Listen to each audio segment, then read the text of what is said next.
దేవుని వాక్యాన్ని జ్ఞాపకం చేసుకుందాం. ఈనాడు చదవబడిన లేఖన భాగము ఆదికాండము 40వ అధ్యాయము 9వ వచనము నుండి 13వ వచనాల వరకు చదువుకున్నాం. 10వ వచనాన్ని మరొకసారి జ్ఞాపకం చేసుకుందాం. ఆ ద్రాక్షవల్లికి 3 తీగలు ఉండెను, అది చిగురించి దాని పువ్వులు వికసించెను, దాని గెలలు పండి ద్రాక్ష పండ్లయ్యను. చాలండి. ఇక్కడ మనందరికీ చాలా సుపరిచితమైనటువంటి లేఖన భాగం. చాలా సందర్భాల్లో వాక్య భాగాన్ని వినుంటాము.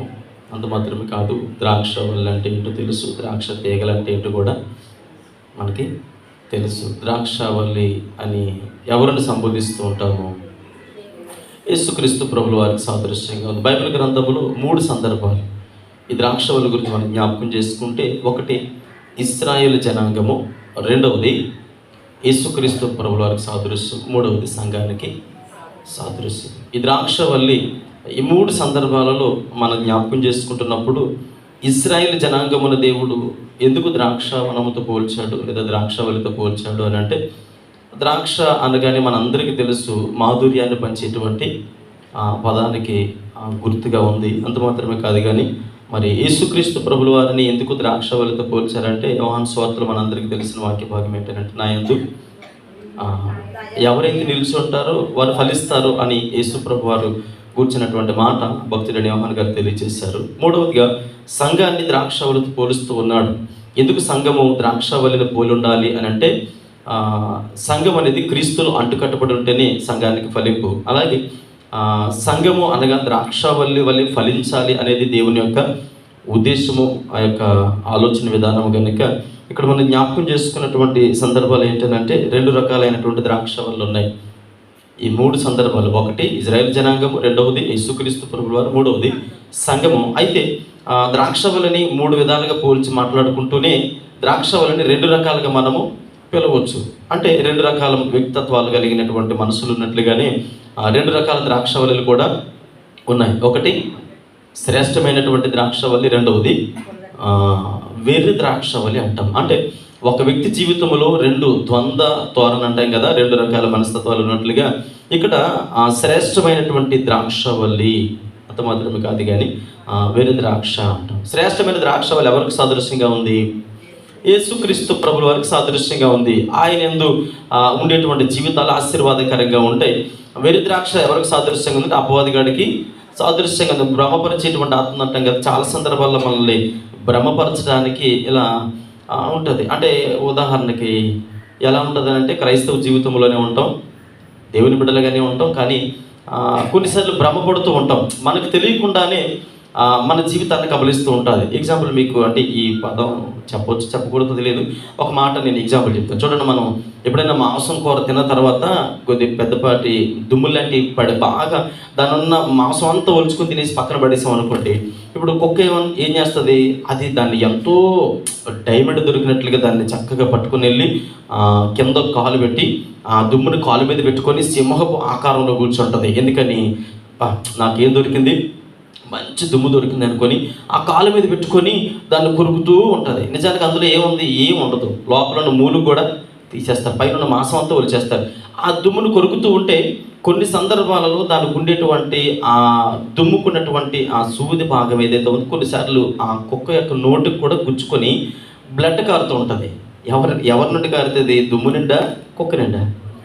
ఇప్పుడు తన బ్లడ్ ఆ దుమ్ము మీద పడగానే ఇది మరింత టేస్ట్గా పీలుస్తూ ఉంటుంది. అబ్బా, ఈ దుమ్ములో ఎంత టేస్ట్ ఉందో అనుకుంటుంది. నిజానికి రక్తం ఎవరిది?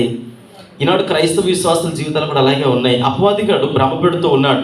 ఈ వెర్రి ద్రాక్షకు ఉన్నటువంటి లక్షణాలు ఏంటంటే, శ్రేష్టమైన ద్రాక్షవల్లిలోనే ఉన్నామనుకునేటువంటి భ్రమపరిచేటువంటి ఆత్మ. అంటే ఫలిస్తాం, కానీ అది శ్రేష్టమైనటువంటి ఫలభరితమైనటువంటి జీవితము కాదు అని మనము జ్ఞాపకం చేసుకుంటూ ఉన్నాం.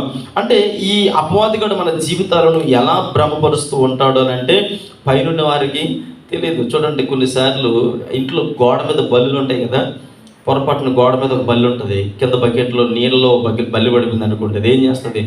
ఊరిగా తప్పించుకొని అందులోంచి రావడానికి ప్రయత్నాలు చేస్తూ ఉంటుంది, శక్తిలో ప్రయత్నం చేస్తుంది. ఆ గోడ మీద బల్లి అనుకుంటుందట, అబ్బా ఏమి ఎంజాయ్ చేస్తుంది నీటిలోని. ఎంత చక్కగా గోడ గుద్దినప్పుడు ఎప్పుడు తోక అలా ఊపలేదు.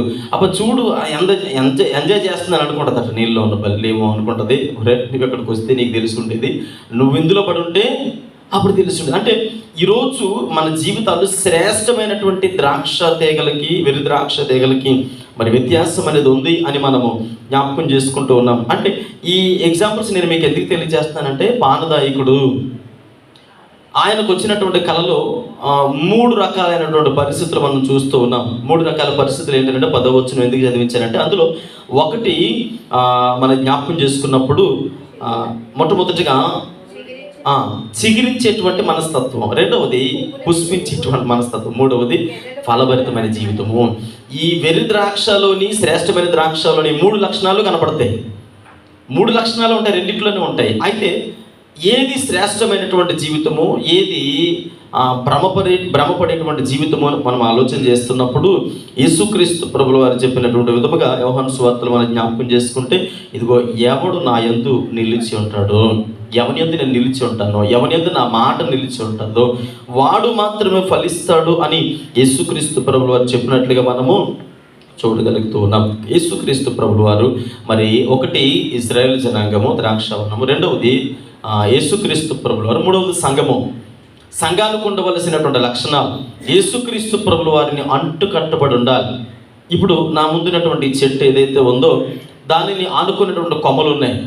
ఆ చెట్టుని కొమ్మలు ఆనుకుని ఉంటేనే దానికి వచ్చేటువంటి మొదల నుండి చెట్టు నుండి వచ్చేటువంటి సారవంతమైనటువంటి బలము ఆ కొమ్మలు ధరించుకుంటాయి తప్ప, అంటే చెట్టు నుండి వచ్చేటువంటి ఆ సారవంతము, అరే నేను చెట్టుని అంటుకొని ఉండలేదు, కొద్దిగా ఇరిటేటివ్గా ఉందని చెప్పి ఆ కొమ్మ దాని నుంచి ఊడిపోయి నేను పక్కగా ఉంటాను అంటే ఆ చెట్టు నుండి వచ్చేటువంటి బలము కానీ సారము కానీ ఆ కొమ్మకి ఉండదు. యేసుక్రీస్తు ప్రభుల వారిని ఎవరైతే అంటు కట్టబడి ఉంటారో వారు మాత్రమే ఏం చేయబడతారు,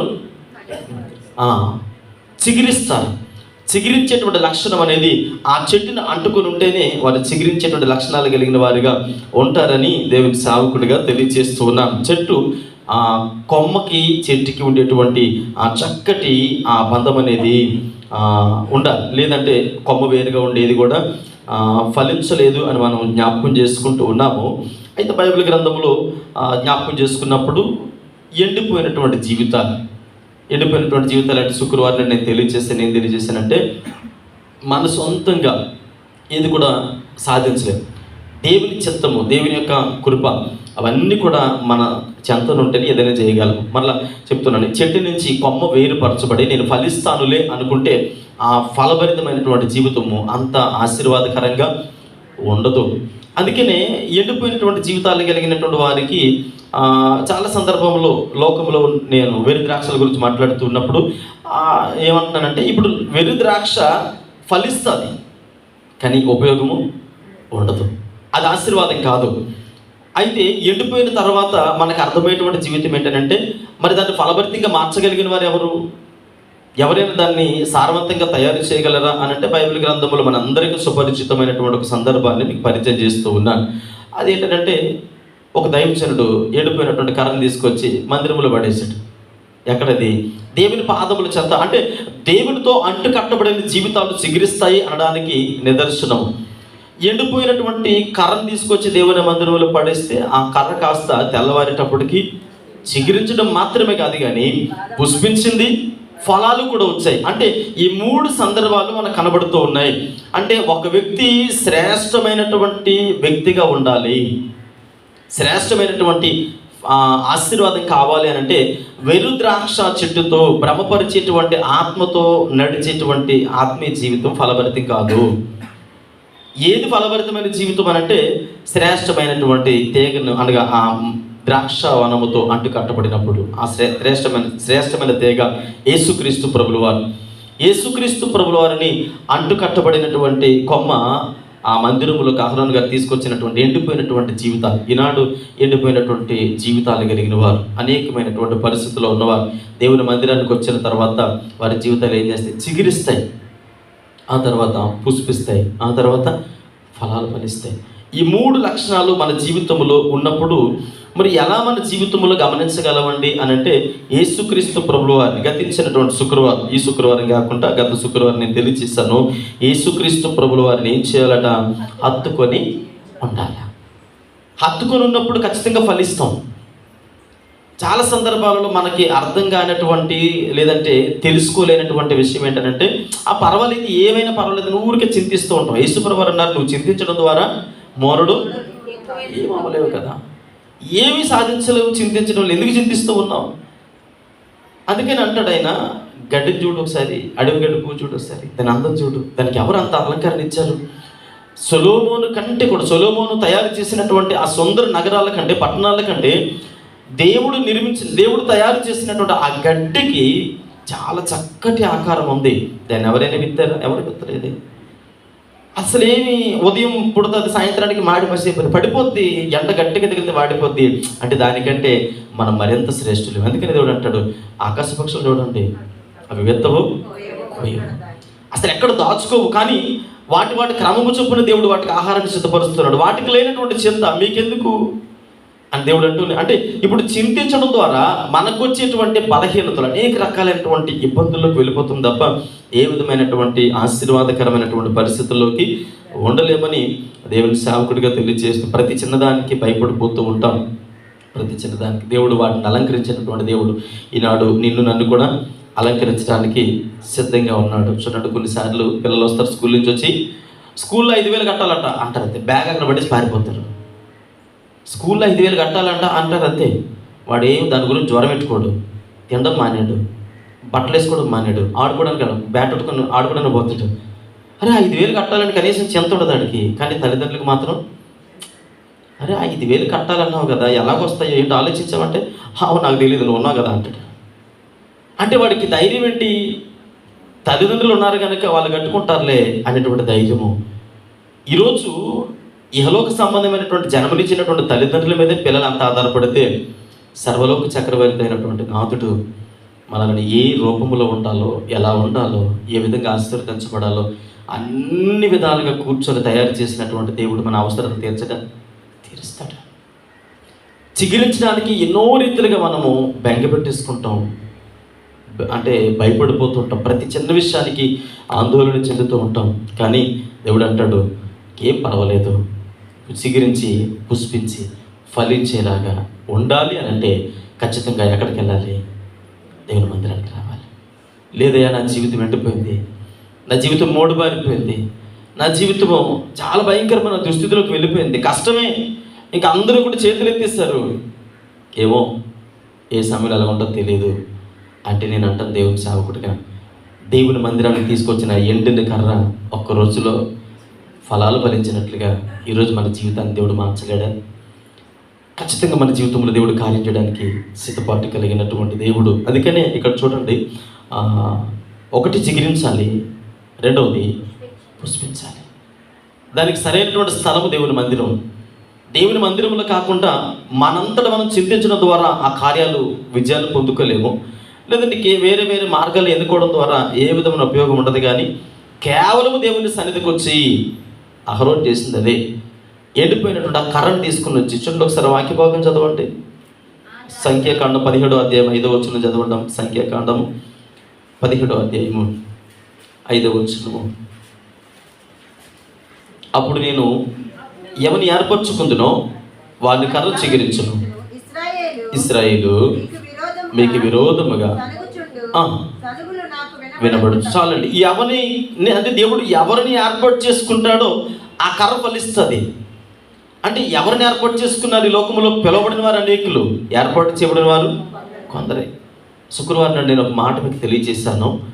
మనకంటే గనులు, మనకంటే శ్రేష్టమైన వారు విద్యలోను, అందచందాలలోను, ఐశ్వర్యంలోను, తలాంతులలోను అన్ని విధాలుగా అభివృద్ధి చెందిన వారు మనకంటే లోకంలో ఉన్నారు.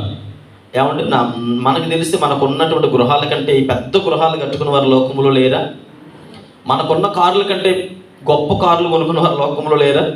మనకున్న బ్యాంక్ బ్యాలెన్స్ కంటే మనకంటే ఎక్కువ బ్యాంక్ బ్యాలెన్స్ కలిగిన వారు లోకంలో లేరా? మరి వాళ్ళు క్రైస్తవులు కాదే, మరి వారికి ఎలా ఉన్నాయి అంటే వారు కూడా ఫలిస్తూ ఉన్నారు. కానీ మన ఆశీర్వాదాలు వేరు, వాళ్ళకున్న ఆశీర్వాదాలు వేరు. మనకున్న గమ్యస్థానం వేరు, వారి గమ్యస్థానం వేరు. మనకి తెలుసు ఒక నిరీక్షణ ఏంటంటే, ఎప్పటికప్పుడు ఎలా చనిపోయినా నేను ఖచ్చితంగా దేవుని మందిరానికి వెళ్తాననేటువంటి ఒక నిరీక్షణ స్పదంతో దేవుని సన్నిధిలో ప్రయాణం చేస్తాను. అది మన ఆశీర్వాదము. కానీ వారి ఆశీర్వాదం ఏంటంటే, ఏమోనండి చచ్చిపోయిన తర్వాత ఎలాగుంటాం, బతుకున్నప్పుడే ఎంజాయ్ చేయాలంటారు. దేవుని బిడ్డలకి వారికి ఉన్నటువంటి వ్యత్యాసం ఏంటంటే, ఇక్కడ మనం జ్ఞాపకం చేసుకున్నప్పుడు ఒకటి చిగురించేటువంటి జీవితము, రెండవది పుష్పించేటువంటి జీవితము, మూడవది ఫలించేటువంటి జీవితము. చూడండి, రోమేలుకి రాసిన పత్రిక 6వ అధ్యాయము 22వ వచనంలో చదివితే అక్కడ ఒక మాట మనకు కనబడుతూ ఉంది. రోమేలుకి రాసిన పత్రిక, ఆయనను ఇప్పుడు పాపము నుండి విమోచింపబడి దేవునికి దాసులైనందున పరిశుద్ధత కలుగుటయే మీకు ఫలము. అంటే దేవుని బిడ్డలుగా మనకు వచ్చేటువంటి ఫలం ఏంటనంట, ఒకటి చిగురించాము, ఎండిపోయినటువంటి జీవితాలతో దేవుని మందిరానికి వచ్చాము. దేవుని మందిరానికి వచ్చినటువంటి కర్ర ఒక్క రాత్రిలో చిగురించి పుష్పించి ఫలాలతో అందరినీ అబ్బురపరిచేలాగా లోకములో వారు ఆశ్చర్యం చెందారట. అహరోనుకున్నటువంటి ఆశీర్వాదం అది. ఈరోజు నీవు కూడా ఏర్పాటు చేయబడ్డావు. లోకములో ఎంతమంది ఉన్నప్పటికీ నీకున్న ఏర్పాటు వేరు, నీకున్నటువంటి దేవుని యొక్క చిత్తం వేరు, నీ మీద ఉన్నటువంటి ప్రత్యేక ప్రణాళిక వేరు. ఇప్పుడు దేవుడు నిన్ను ఏర్పాటు చేసుకున్న తర్వాత అలా వదిలేసే దేవుడు కాదు. 10 మందిలోకి తీసుకుని వెళ్ళిన తర్వాత అయ్యో నీ దేవుడు ఏమాయను అని అనేకులు చూసి నవ్వుతూ ఉంటే పర్వాలేదులే అని దేవుడు ఊరుకునే దేవుడు కాదు. నువ్వు బాధపడుతూ ఉంటే నీకంటే అధికంగా బాధపడేటువంటి దేవుడి సన్నిధికి వచ్చావు కనుక, అయ్యా నా జీవితంలో చిగురించేటువంటి జీవితం నాకు కావాలి, పుష్పించేటువంటి జీవితం కావాలయ్యా, ఫలించేటువంటి జీవితం కావాలంటే మొట్టమొదటిగా మనలో ఏముండాలంటే పరిశుద్ధత ఉండాలి. పరిశుద్ధత లేకుండా మనము దేవుణ్ణి చూడలేము. ఎందుకు పరిశుద్ధత కావాలి పిల్లరా? మోసేతో దేవుడు అన్నాడు, నన్ను చూడలేవు అన్నాడు. ఎందుకు చూడలేవు అన్నాడు అని అంటే, నేను అనుకుంటాను అప్పటికి ఇంకా మోసే పరిపూర్ణంగా దేవుని సన్నిధిలో పరిశుద్ధతలకు రాలేదేమో అన్నాడు కదా. నువ్వు చూస్తే చస్తావు. ఎందుకు చస్తావు? ఎందుకు చనిపోతానయ్యా? నేను వచ్చింది నిన్ను చూడడానికే కదా, నీ ద్వారా ఆశీర్వదించబడడానికే కదా అని అంటే మోసే అన్నాడు, నువ్వు చూస్తే చస్తావు, చూసిన మరుక్షణమే చేస్తావు అన్నాడు. మరి 12 మంది శిష్యులు చూశారు యేసుప్రభువారిని. ఆ తర్వాత లోకంలో కొన్ని వేల మంది చూశారు యేసుప్రభువారిని. ఎవరైతే తెచ్చారు? ఎవరు చదవలేదు. అంటే దేవుడు చూసినటువంటి క్షణము ఇక్కడ మనం జ్ఞాపకం చేసుకున్నప్పుడు, దేవుని బిడ్డలుగా ఎండిపోయినటువంటి, మూడు బారిపోయినటువంటి, నీరసెళ్ళిపోయినటువంటి, బలహీనమైపోయినటువంటి మన బ్రతుకులకు ఆశీర్వాదకరమైన స్థలము దేవుని మందిరము. దేవుని మందిరానికి వచ్చాం. ఈ 3 విషయాలు, 3 కార్యాలు మన బ్రతుకులో జరగాలంటే ఏం చేయాలి? పరిశుద్ధత కావాలా?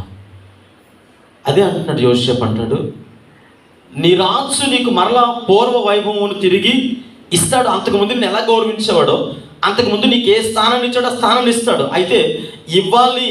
ఇంతవరకు కోల్పోయినటువంటి జీవితాన్ని మరలా మనం పొందుకోవాలంటే ఏం చేయాలంటే, మొట్టమొదటిగా మన జీవితంలో ఏం కావాలట? పరిశుద్ధతే ఫలము. పరిశుద్ధత లేకుండా దేవుని సన్నిధిలో మనం ఫలించలేము. పరిశుద్ధత అంటే ఏంటయ్యా? ఏంటి పరిశుద్ధత? మేము బాగానే ఉంటున్నాం కదా, ప్రార్థన చేస్తాను, అన్నీ బాగానే ఉంటున్నాయి. యేసుక్రీస్తు ప్రభుల వారు ఒకరోజు అలా వెళ్తూ ఉంటే ఒక చెట్టు కనపడింది. అలా చూసిన వెంటనే చచ్చిపో అన్నాడు. ఏమన్నారు? నువ్వు పనికిరావు, చచ్చిపోన్నారు అంతే. అదే చూసిన వెంటనే చక్కగా పచ్చగా ఉంది కదా, ఎందుకు చచ్చిపోమన్నాడు ఆయన? అంటే ఫలింపు లేనటువంటి వ్యక్తులు కానీ, ఫలింపు లేనటువంటి బిడల విషయములు కానీ, అంటే ఆ దేవుడు ఇచ్చేటువంటి ఒక చిన్న హెచ్చరిక. దేవుని మందిరములు ఉంటూ ఉన్నాం, ఫలభరితమైనటువంటి జీవితము లేనప్పుడు ఆయనకు అవసరం లేదు అంటే, మేము అవసరం లేదండి అని అంటే ఖచ్చితంగా అవసరం లేదని అంటాడు దేవుడు. ఆయన శిష్యులు అందరూ అన్నారు, అది ఏంటండి అలా చంపేశారండి? ఆయన ఇది ఫలించే కాలం కూడా కాదు కదంటే, చాలా సందర్భాలలో కాలం సమీపించాడు ఆయన. అదే క్రొత్త నిబంధన కాలంలో ఒక యజమానుడు వచ్చి అంటాడు, అయ్యా ఏమయ్యా ఫలించలేదా ఇదంటే, కొంచెం ఇంకొక సంవత్సరం అవకాశం ఉండాలి. అలాంటి సంవత్సరాలు ఎన్ని సంవత్సరాలు దాటిపోయాయో. అందుకని ఆయన ఇమీడియట్గా వెంటనే స్పందించాడు, అవసరం లేదయ్యా. అటు నుంచి వచ్చేటప్పుడు అదేంటయ్యా చచ్చిపోయిందా? ఏమో, ఫలభరితమైనటువంటి జీవితాలు లేకపోతే మన వరకు ఆయన ఉగ్రత ప్రయాణిస్తుందేమో. యోనా గురించి, నినివే పట్టణం గురించి గురువారం తెలియజేశాను. చెడిపోయినటువంటి దేవుని దృష్టికి ఆయాసకరమైనటువంటి నినివే పట్టణము గోలు బట్ట కట్టుకొని వ్యక్తిగతంగా ఎవరికి వారు మోకరిల్లి దేవుని సన్నిధిలో గోజాడినప్పుడు దేవుని పశ్చాత్తాపము, కనికరము, ప్రేమ ఆ పట్టణం మీదకి దిగొచ్చినట్లుగా ఈ ఉదయకాల సమయంలో దేవుడు మనకు ఒక చక్కటి అవకాశాన్ని ఇస్తున్నాడేమో. కనుక పరిశుద్ధత లేకుండా దేవునికి సమీపంగా మనం ప్రయాణించలేము. ఎందుకంటే ఆయన పరిశుద్ధుడే కనుక మనమును కూడా పరిశుద్ధులుగా ఉండాలని ఆయన కోరుకుంటూ ఉన్నాడు. చూడండి, ఇక్కడ మనం జ్ఞాపకం చేసుకుంటే 93వ కీర్తన భాగం 5వ చరణంలో ఏమన్నదంటే, ఆయన అంటాడు, ఎన్నటన్నిటికీ పరిశుద్ధత అయిన మందిరమునకు అనుకూలము అని దైవచనుడైనటువంటి దావీదు గారు మాట్లాడుతూ ఉన్నారు. చూడండి ఒకసారి 93 నీ శాసనములు ఎన్నడను తప్పిపో యెహోవా, ఎన్నడన్నటికీ పరిశుద్ధతయే నీ మందిరమునకు అనుకూలము. ఇప్పుడు మందిరానికి ఎండిపోయినటువంటి జీవితాలు, బలహీనమైన జీవితాలు, నీరసెళ్ళిపోయినటువంటి జీవితాలు ఆశీర్వాదాల కొరకు ఫలించాలని, చిగురించాలని, పుష్పించాలని మనందరం దేవుని మందిరాన్ని చేరుకున్నాం. అయితే మందిరములు ఏముండాలి? ఎన్నడన్నటికీ పరిశుద్ధతయే నీ, అంటే దేవునికి అనుకూలము. పరిశుద్ధత లేకుండా ఆయన ద్వారా ఏ మేలు పొందుకోలేము. ఇక్కడ మనం జ్ఞాపకం చేసుకుంటే మొట్టమొదటి దేవుని మందిరంలో ఆయన ద్వారా మనం ఆశీర్వదించబడాలి, ఫలించాలి, చిగురించాలి, పుష్పించాలి అంటే మొట్టమొదటి మనకు కావాల్సింది పరిశుద్ధత. మాటలో, చూపులో, నడవడికలో, ప్రవర్తనలో, ఏ విషయంలోనైనా ఆయనకు ఆయాసకరమైనది ఏదున్నా ఇమీడియట్గా సాధ్యమైనంత వరకు వదిలిపెట్టి, అయ్యా ఇదిగో నీకు అనుకూలంగా బ్రతకాలనుకుంటూ ఉన్నాను. రెండవది మనం జ్ఞాపకం చేసుకున్నప్పుడు ఆయన అంటాడు కదా, సింహ ఫలము. మొట్టమొదటి పరిశుద్ధత అనేటువంటి ఫలం కావాలి. రెండో ఫలం, ఏ ఫలం ఉండాలి? జింహ ఫలము. అంటే స్తుతి ఆగము అంటాం కదా దేవుని సన్నిధిలో మనకి వచ్చినటువంటి పిల్లలు. ఇంట్లోంచి బయటికి వెళ్ళేటప్పుడు ఎంతమంది ప్రార్థన చేస్తారు? అయ్యా నేను పని మీద బయటికి వెళ్తాను, ఎంతమంది ప్రార్థన చేస్తారు? ఎవరు ప్రార్థన చేయరు ఇంట్లోంచి బయటికి వెళ్ళేటప్పుడు, ప్రభు క్షేమంగా వెళ్ళి మరలా క్షేమంగా తిరిగి రావాలని. వచ్చిన తర్వాత ఎంతమంది దేవునికి అయ్యా తీసుకొచ్చిన విధానం బట్టి మీకు వందనాలని ఎంతమంది స్తుతిస్తారు? ప్రార్థన ఎక్కువ చేస్తాం, స్తుతి మాత్రం పెద్దగా పట్టించుకో. ఎందుకంటే అవసరం తీరిపోయింది కాబట్టి కాలు చేతులు కడుక్కోకుండా వచ్చి అన్నం పెట్టి తింటానంటాం. ఇంకా అన్నీ మర్చిపోతాం. ఎందుకని? వెళ్ళేటప్పుడు ఉండేటువంటి ఆతురత, వెళ్ళేటప్పుడు ఉండేటువంటి ఆసక్తి వచ్చిన తర్వాత ఉండదు. ప్రార్థన ఎక్కువ చేస్తాం, స్తుతించడం మాత్రం చాలా తక్కువ చేస్తాం. కానీ ఇక్కడ దైవజనుడైన పౌలు గారు అంటారు, ఎబ్రీయులకు రాసిన పత్రిక 13వ అధ్యాయంలో 15వ వచనంలో అంటాడు, జింహా ఫలం అర్పించాలట ఆయనకి. ఏ ఫలం అర్పించాలి? జింహా ఫలము అనగా స్తుతియాగము. ప్రార్థన తక్కువ చేసినా పర్లేదు, కానీ అదే భక్తుడైన దావీదు దినానికి ఎన్నిసార్లు? 3 సార్లే ప్రార్థన చేసేవాడు, కానీ 7 సార్లు దేవుని స్తుతించేవాడట. అంటే ప్రార్థన తక్కువ, స్తుతించడము ఎక్కువగా ఉండాలి మన జీవితాల్లో కూడా.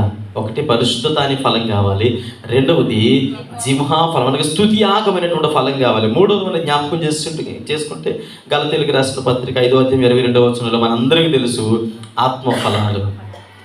ఆత్మఫలాలు, ఇందులో చాలా రకాల ఫలాలు ఉన్నాయి. అన్ని రకాల ఫలాలు చెప్పడానికి సమయం లేదు, కానీ ఒక మాట చెప్తాను. మొట్టమొదటిది ఏంటి? ప్రేమ అంటాం కదా. ఈ ప్రేమ అనే ఫలము ఎలా ఉండాలి అంటే, ఒక ఆవిడ పరిగెత్తుకుని వచ్చిందంటే, ఏమంటే మనకు పెళ్లి చేసిన పాస్టర్ గారు చనిపోతుంటే దరిద్రం వదిలిపోయింది అన్నాడట. దరిద్రం పోయింది, నోడు చేసిన పాపం ఊరికినే పోతుందా అన్నట. అదేంటంటే మనకు పెళ్లి చేసిన ఆయన కదంటే, అదే ఆయన చేసిన తప్పు అన్నాడట.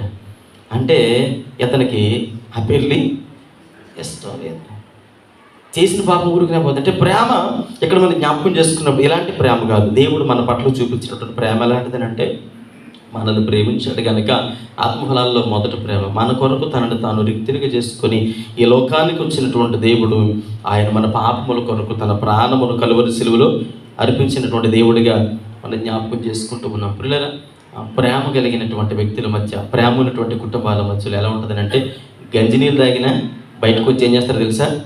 పిన్నిసి పట్టుకొని ఏం చేస్తారండి? పళ్ళు కొట్టుకుంటారు. ఇంట్లో ఆవిడకి ఏం చేస్తుంది?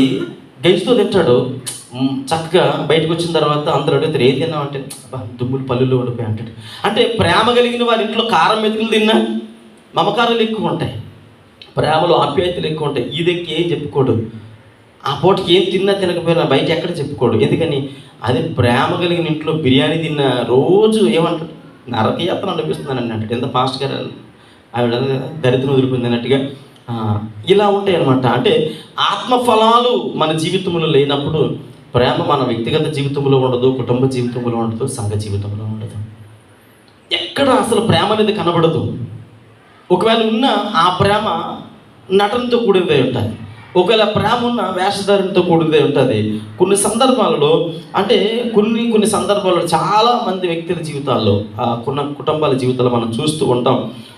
చాలా బ్రతుకు జీవుడా అన్నట్టు ఉంటుంది. ఎక్కడ ప్రేమ, ఆప్యాయత, అనురాగం, మమకారం ఎక్కడ కనపడతాం. ఎందుకనంటే జీవితం అంతా కూడా అంటే ప్రపంచ భారం అంతా కూడా ఎవరు మోస్తూ ఉన్నారు? నేనే మోస్తున్నట్టుగా ఉంటారు. అంటే ప్రపంచంలో ఇంకా సర్వ భారం అంతా వీళ్ళే మోస్తున్నట్టుగా ఉంటారు.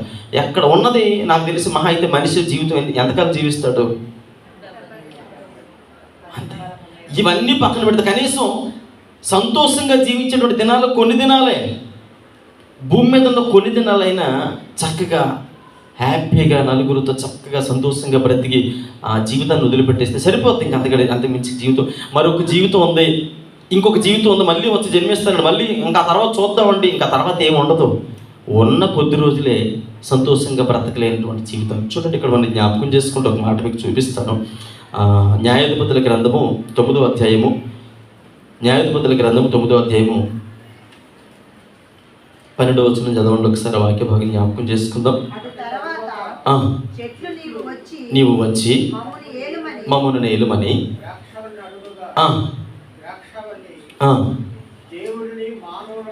దేవుణ్ణి మానవులని సంతోషపెట్టడం మానివేసి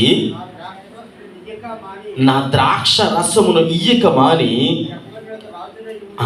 చాలండి. ఇక్కడ ఈరోజు మనకు ఎలాంటి పరిస్థితి ఉంటుందంటే సంతోషం ఉండదు. ఎందుకు సంతోషం ఉండదనంటే 3 రకాల పదాలు నేను చెప్పాను. ఒకటి చిగిరించాలి, పుష్పించాలి, ఫలించాలని దేవుని మందిరానికి వచ్చాం. అయితే దేవుని మందిరానికి వచ్చిన తర్వాత మరొక 3 లక్షణాలు కావాలన్నాడు ఆయన. ఏ 3 లక్షణాలు? ఒకటి పరిశుద్ధత కావాలన్నాడు, రెండవది స్తుతియాగమును చెల్లించాలన్నారు, మూడవది ప్రేమ అనేటువంటి ఫలాలు, ఆత్మీయ ఫలాలతో నింపబడి ఉండాలి. ఇవన్నీ ఫలాల గురించి మాట్లాడుకుంటే మన దగ్గర ఉన్నాయో లేవో కూడా మనకు అర్థం కాదు. అందులో మొదటి ఫలం ఏంటంటే ప్రేమ అనే ఫలం. ఈ ప్రేమ అనే ఫలములో సంతోషం ఉంటేనే ప్రేమ ఉంటుంది. అందుకని కొరింథీయులకు రాసిన పత్రికలో చదవాల్సిన ఎదిగిన పౌలు అంటాడు, ఇవన్నీ భాషలు, తర్వాత మర్మాలు, స్వస్థత వరాలు అన్నీ పోతాయి, లాస్ట్కి మిగిలేదేంటి? చివరకు మిగిలేదు ప్రేమే. అదే లేకపోతే ఇంకా ఆత్మఫలంలో మొదటి ఫలం ఎక్కడ ఉన్నట్టు? అంటే ప్రేమలో సంతోషం ఉంటుంది. ఇహలోక సంబంధమైన సంతోషం వేరు, దేవుని యొక్క సన్నిధిలో ఉండే సంతోషం. ఇక్కడ అంటారు ఆ చెట్టు ఏమంటదంటే, ద్రాక్ష చెట్టు దగ్గరికి వచ్చి అంటాడు, మీరు మా మీద రాజుగా ఉండొచ్చు కదా అంటే, ఆ చెట్టు ఇచ్చే ఆన్సర్ ఏంటంటే అంటది, ఇదిగో దేవుణ్ణి మనుషుల్ని సంతోష పెట్టాలి కదా, నేనుండేది కొద్ది కాలమే, బ్రతికుండేది మహా అయితే నాకున్న ఆయువు కొద్ది కాలమే. ఇప్పుడు నాకున్న సంతోషాన్ని మనుషులతో దేవునితో షేర్ చేసుకోవాలి. ఈ నరకయాత్ర నాకెందుకు? కనుక నేను మనుషులందరితో కలిసి ఉంటాను. ద్రాక్షరసము ప్రేమకు సాదృశ్యము, మాధుర్యానికి సాదృశ్యము. ఈ ప్రేమను పంచడం మానేసి బ్రతుకు జీవుడా అన్నట్టుగా ఎందుకు నాకు ఈ నరకయాతన అన్నట్టుగా చూడండి అక్కడ ఎంత చక్కగా మాట్లాడుతుందంటే, నేను దేవునితోనూ మనుషులకి చదవడం సంతోష పెట్టక మాని నా ద్రాక్ష రసమును నేను ఇయ్యక మాని ఎలా ఉంటాను అంటది. చాలండి.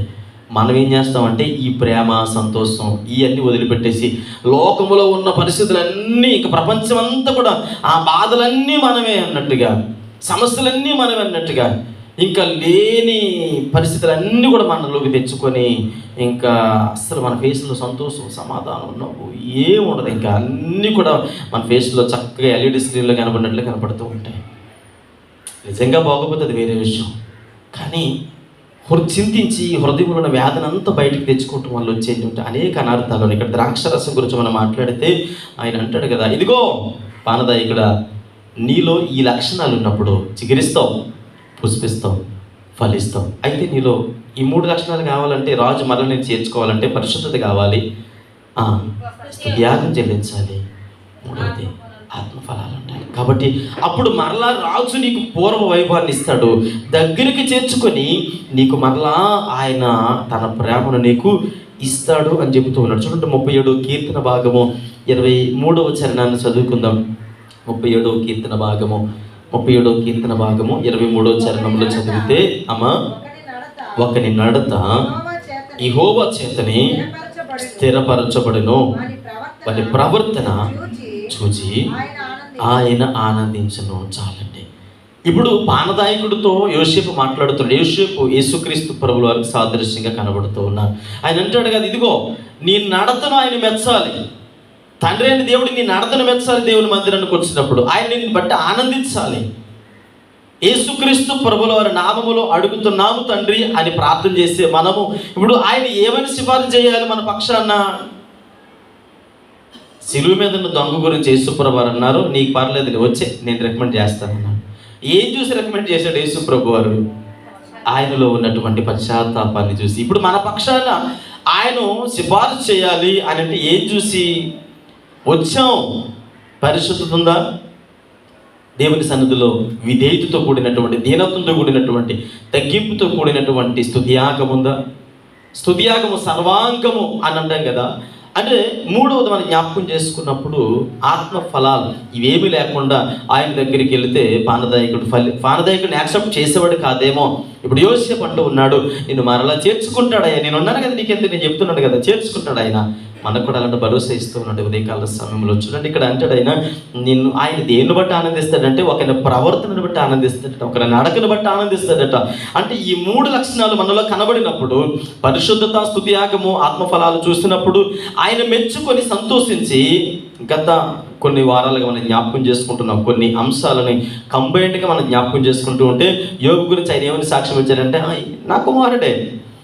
ఆ ప్లేస్లో మనల్ని ఉంటే నా కుమార్తె అండి అని మన గురించి ఆయన మాట్లాడగలిగేటువంటి పరిస్థితి మనము రావాలి. చూడండి ఇక్కడ ఇంకా మనం చదివితే అక్కడ ఏమన్నానంటే, అక్కడ స్థిరమైనటువంటి భక్తి జీవితాన్ని దేవుడు చూస్తూ ఉన్నాడు. చంచలత్వంతో కూడిన మనసును దేవుడు అంగీకరించడం లేదు. ఆ తర్వాత మరొక మాట జ్ఞాపకం చేసుకుందాం. మరొక మాట ఇంకోటి ఏంటంటే, ఒకటి ఆయన నడతను చూసి ఆనందించాలి, మంచి ప్రవర్తన చూసి ఆనందించాలి. రెండవది జకర్యా గ్రంథం 4:10 చదివితే అక్కడ ఒక ఆయన ఉన్నాడట, ఆయన బట్టి దేవుడు సంతోషిస్తున్నాడట. ఇక్కడేమో ఒక ప్రవర్తన చూసి సంతోషిస్తున్నాడు, ఇంకొకటేమో జెరుబ్బాబెలు అని ఒక గవర్నర్, ఆయన ఒక రాష్ట్రానికి గవర్నర్ గారు వచ్చి మన చర్చిలో కుర్చీలన్నీ బేరుస్తూ ఉంటే, లేదంటే మన చర్చిలో చీపురు పట్టుకొని తుడుస్తూ ఉంటే, లేదంటే అక్కడ కొద్దిగా బాగలేదండి మచ్చేదో ఉందని చెప్పేసి బ్రష్ పట్టుకొని పేటేస్తున్నాడు అనుకోండి, చూసిన వారందరూ ఏమనుకుంటారు? అరే ఒక రాష్ట్రానికి గవర్నర్ కదా, గవర్నర్ గారు వచ్చి ఈ పని చేస్తున్నాడు, టాపి మేస్త్రి పని చేస్తున్నాడు అంటే నవ్వుతారు కదా. ఇక్కడేమో 4:10 చదివితే అల్పములై ఉన్న కాలమును తృణీకరించిన వాడెవడు? సంచారము చేయు యెహోవా యొక్క జెరుబ్బాబెలు చేతిలో గుండు నూలు చూచి ఎవరు సంతోషించారు? దేవుడు సంతోషించినట్ట. ఈయన జెరుబ్బాబెలు అంటే సాధారణమైన వ్యక్తి కాదు, మనలాంటి ఒక సాధారణ పౌరుడు కాదు, ఆయన గవర్నర్. ఆయన ఒక గవర్నరు తాపి మేస్త్రి చేతులు తోకకుండా ఉంటుంది, తర్వాత తాపి ఉంటుంది, గసింపద్దు ఉంటుంది. ఈ తాపి మేస్త్రి పని ఎవరు చేస్తున్నాడట? గవర్నర్ చేస్తున్నాడట. తోకకుండా చూసి దేవుడు నవ్వుకున్నాడట. అరే ఒక రాష్ట్రానికి, ఒక ప్రాంతానికి గవర్నర్ అయి ఉండి ఈ పని చేస్తున్నాడు ఏంటి అని అంటే, అలాంటి లక్షణాలు ఉండాలి క్రైస్తవుల జీవితాల్లో. ఒకటి ఒక ప్రవర్తన, నడవడిక, భక్తి జీవితాన్ని చూసి దేవుడు సంతోషించాలి. రెండవది మన విధేయత, తగ్గింపు జీవితము.